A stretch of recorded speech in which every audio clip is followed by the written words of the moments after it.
Hello there, amazing viewers and subscribers. Welcome to our brand new exciting Doctor Who video for today. So for this video, it is 5 reasons why you should be excited for Doctor Who Season 25 coming out on Blu-ray. So I'm going to take the hat off for a minute and I will literally pop it on my Dalek down here. Come here, Mr. Dalek. There you go. So I'm here to tell you 5 reasons why you should be excited for Doctor Who Season 25 to come out on Blu-ray. So, reason number 5. 2 stories that I think are absolutely brilliant and make this season. Story number 1 is, of course, Remembrance of the Daleks. Now, Remembrance of the Daleks, it is my second favourite McCoy story, and of course, it's in my second favourite season of McCoy's Doctor. So, Remembrance of the Daleks is set on Earth 1963, a few weeks after the Doctor departed with Ian and Barbara and, of course, Susan in his first incarnation. So the Daleks are going to Coal Hill School because the Doctor left a Gallifreyan weapon there, aka the Hand of Omega.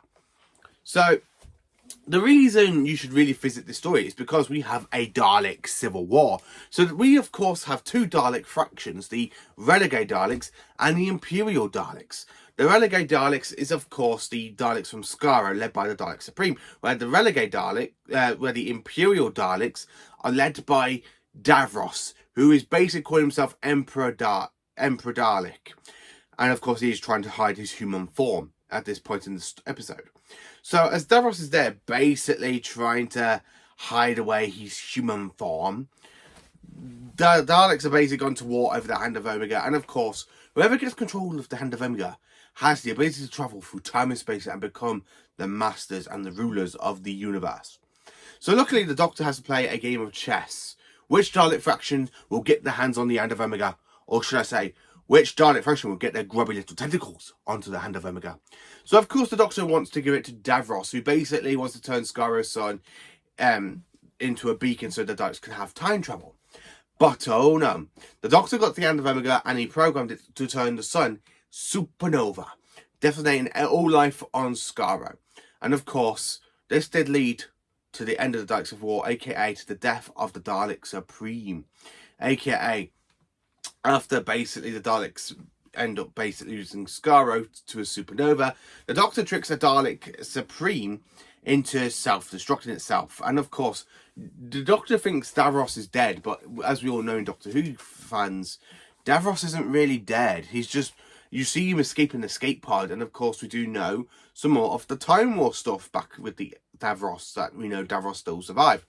So that's a little bit about Remembrance of the Daleks. I absolutely love. My second favourite story of the season is of course the Happiness Patrol, which is probably the most underrated opinion of them all, because I just absolutely love the Candyman. Look how good he looks in this episode. I absolutely love the flipping Candyman. One of my favourite villains of Doctor Who, specifically from a one-off story.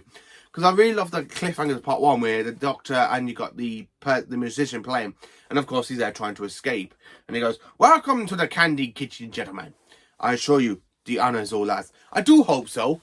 I do like my volunteers to die with smiles on their faces." I just absolutely flipping love that fantastic cliffhanger. It's brilliant. Honestly, it's just absolutely flipping brilliant. I love that cliffhanger. I absolutely love it. I really love the Candyman. Helen H is a good villainous character as well, because I actually do quite enjoy her. Happiness will prevail. She reminds me a little bit of not Margaret Thatcher, the Theresa May. She always reminds me of Theresa May every time we watch a story.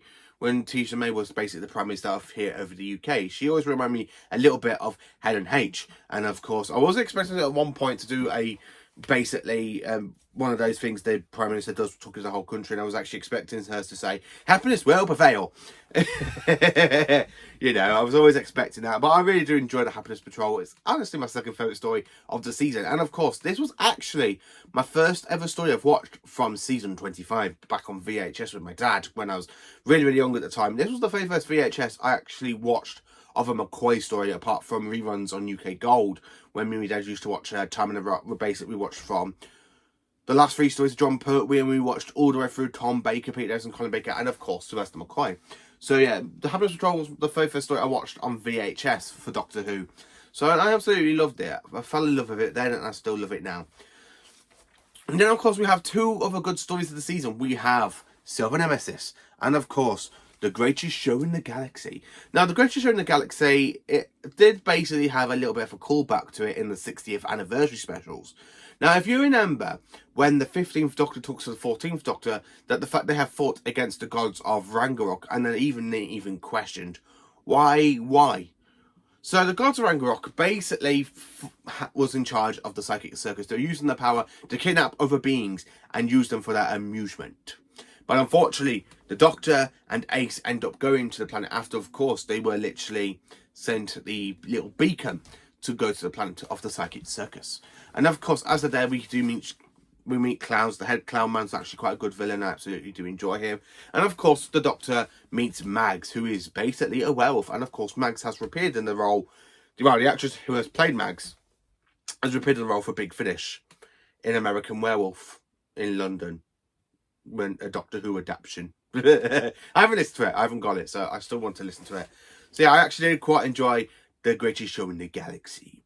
Silver Nemesis, again, it's a good story. I actually quite enjoy it. And I don't know why it gets so much lack in the fandom.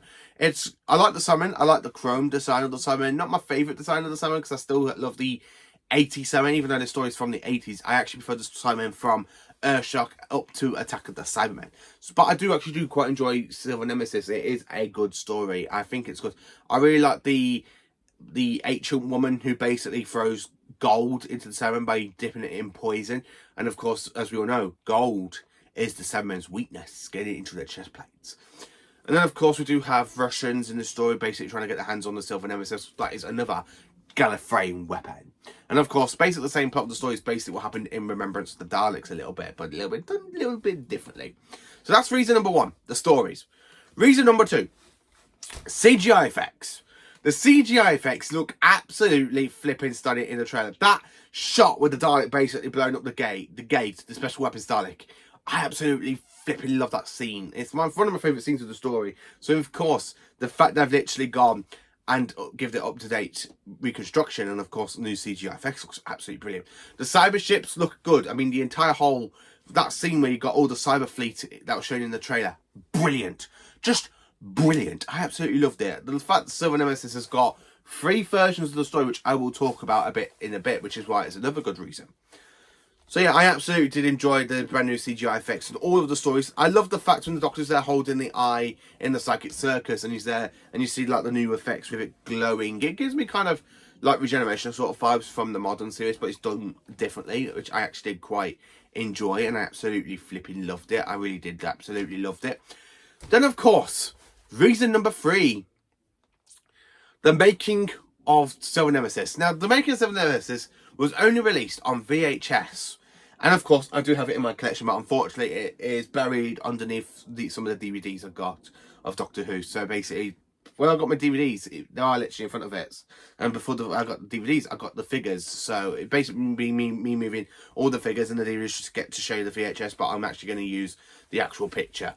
I actually do own this VHS, and of course, I haven't watched it yet because I was going to watch it because I still got a load of VHSs to watch. Thank you to Andrew Higgins, who sent me a load of fan mail of VHS tapes, and of course it was in the row. So I still need to watch it. I'm currently in the middle of rewatching some VHS tapes. I absolutely did quite enjoy it. I mean, the Silver Nemesis is actually quite good, but I'm really looking forward to basically seeing the actual Fantastic Missing documentary that was actually not added on to the DVD release. For some reason, it was not actually released on DVD, so it's actually quite nice to have this on VHS, which is actually quite good on Blu-ray. Reason number 4. 3 versions of Silver Nemesis. So Silver Nemesis has got 3 versions. The original broadcast version, the brand new version that basically we're having all the CGI effects added into it and stuff. And of course, we are having an Omnibus version as well. That basically like a cut down that basically was like from 70s Doctor Who. Now, I'm actually quite looking forward to seeing this because I do love the omnibuses that we have got so far in the Fantastic Collection range, with Season 9 having Day of the Daleks and the Sea Devils, Season 12, Genesis of the Daleks, Season 14, I believe it is the Titans Wing Chang. It's been a while since I watched Season 14. And they're the only ones with basically omnibus versions. So yeah, it's actually quite nice to have another box set with omnibus versions. And of course, with it being Silver Nemesis, I think I would have preferred it if it was Remembrance of the Daleks, but I'm happy with it being Silver Nemesis. I really am. Reason number 5. Just look at that fantastic, beautiful artwork by Lean Biding. It really celebrates the season, and it really shows you how much that you will get from season 25. Now, the fact it is the 35th anniversary to this season, it's absolutely brilliant that they are actually releasing this in October, because this season was actually broadcast in October back in 1988. So yeah, it's actually quite good to have this fantastic season. I'm really looking forward to it. The artwork is absolutely brilliant. I cannot wait to see what the back of the artwork looks like. I'm actually looking forward to having this in person. I absolutely love it.